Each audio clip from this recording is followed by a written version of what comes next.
You're listening to the Quint podcast.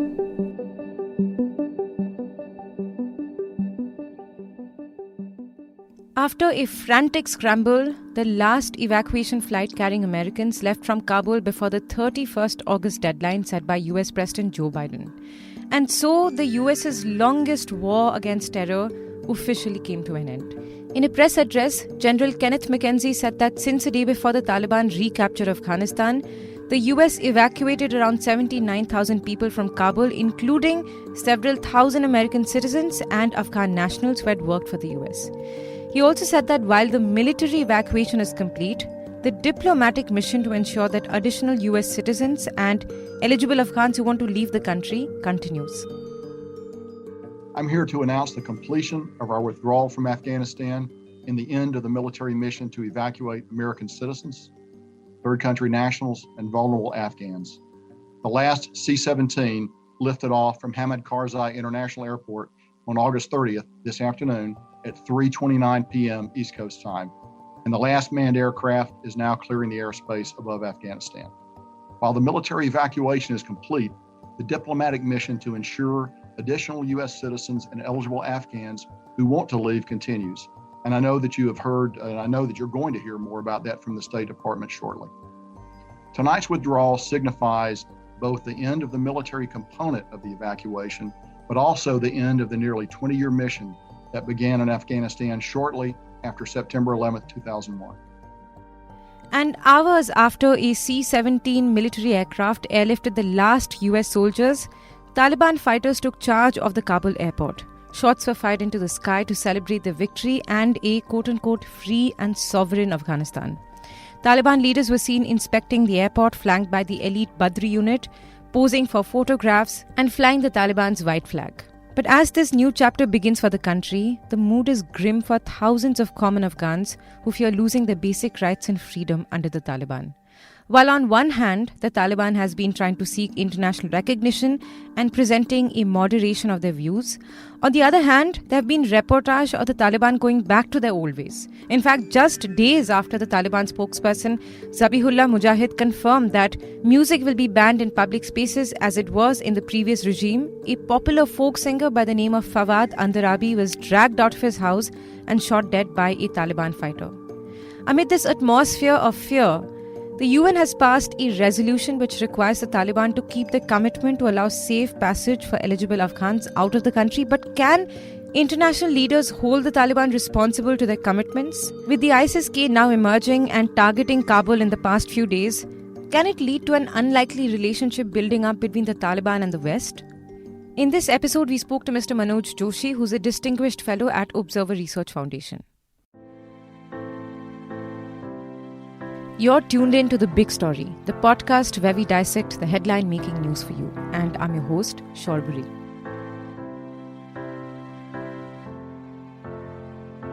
The past few weeks in Afghanistan has been a reign of absolute pandemonium, with several thousand people lining up outside Hamid Karzai Airport daily to be able to escape the Taliban rule.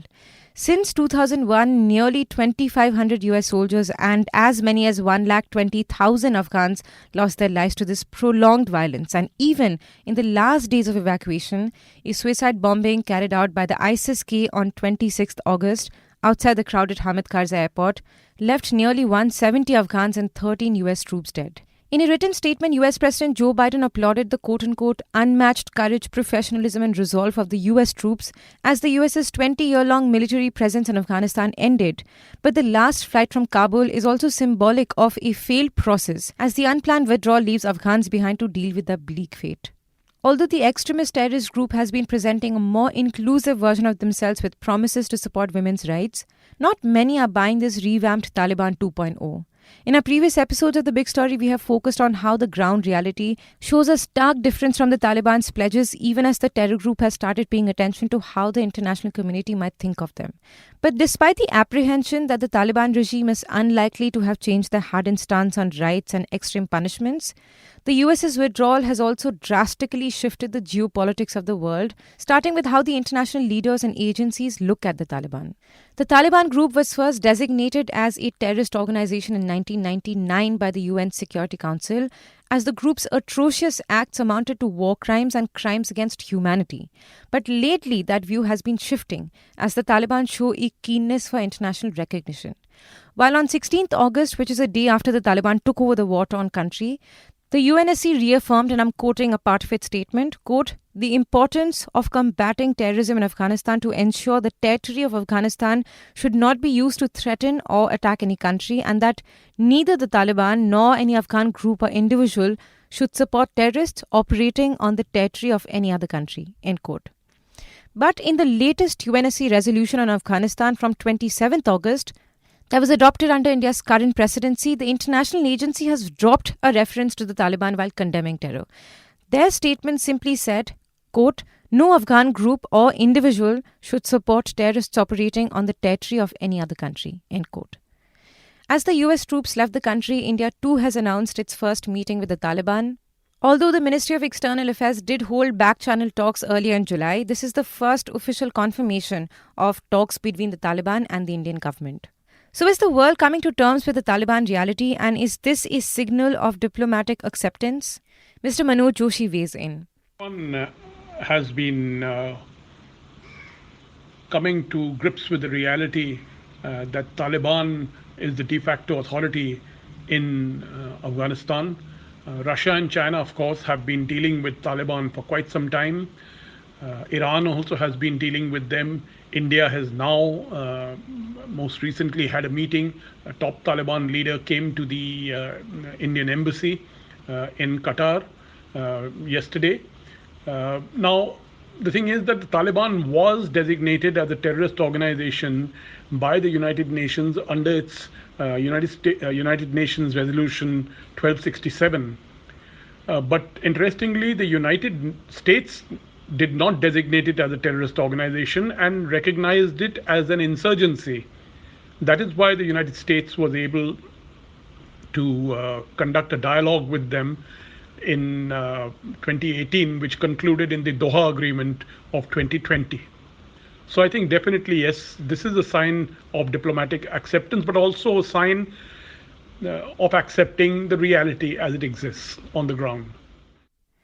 But before a full recognition for the Taliban government comes, there are also a set of conditions drawn before the Taliban, conditions that the Taliban is expected to honor.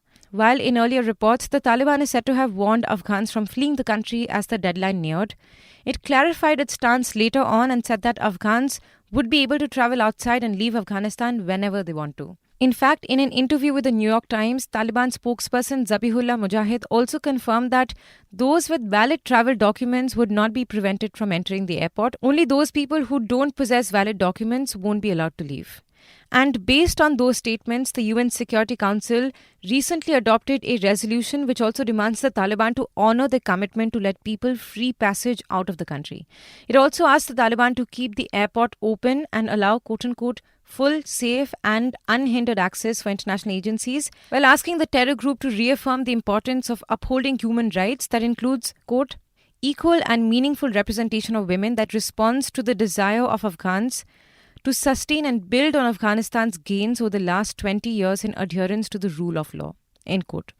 But can international leaders hold the Taliban responsible? Can they leverage their position to ensure an inclusive government, or is it likely to be a limited leverage? Resolution, of course, has asked the Taliban to honor a set of conditions. But don't forget that the agreement that they are committed to is the one with the United States in Doha, where they say that they will not allow the soil of Afghanistan to be used for attacks against the United States and its allies. Now, that's the agreement that the US has got out of them. The resolution, when it comes to a UN resolution, essentially talks, mandates this to the Taliban. The issue, of course, always is with UN resolutions is whether you can implement your resolution.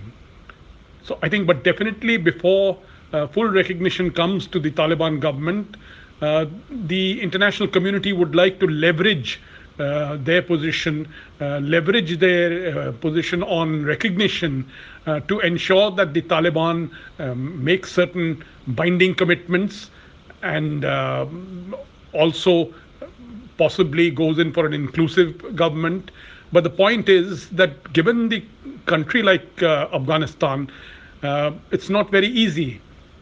And also Afghanistan now has many friends who may be willing to look the other way. I mean, so you have China, you have Iran, you have Pakistan. So how do you actually exercise that leverage? But the reinstatement of a Taliban government also poses a big challenge to counter terrorism, with legitimate worries about whether Afghanistan will become a haven for terrorist activities. Although the Taliban has pledged to not allow Al-Qaeda or any other extremist group to operate in the areas under their control, the Al-Qaeda group had in fact issued a statement earlier congratulating Taliban for emancipating the country.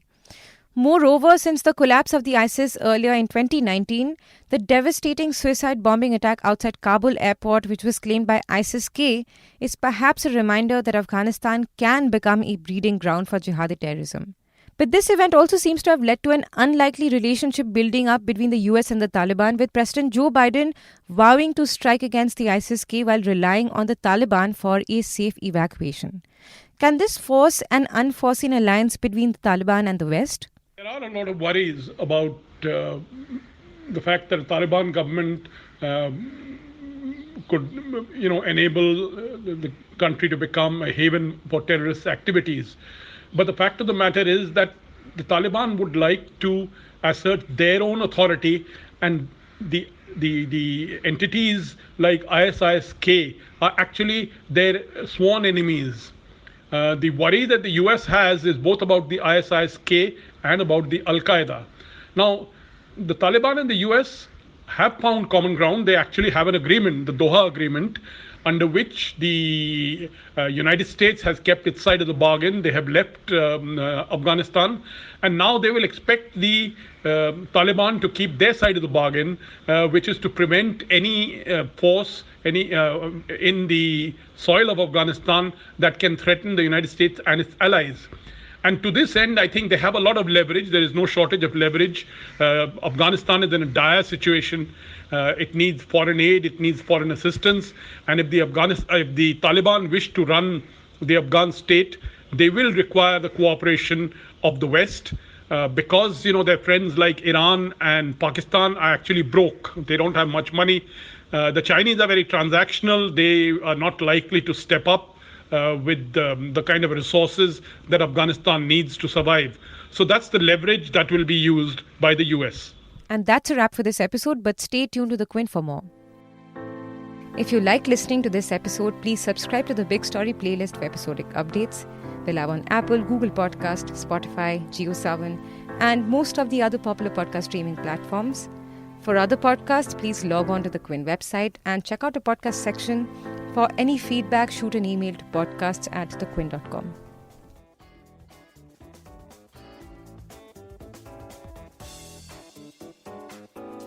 Thanks for listening. Log on to the Quint's website and check out our other podcasts.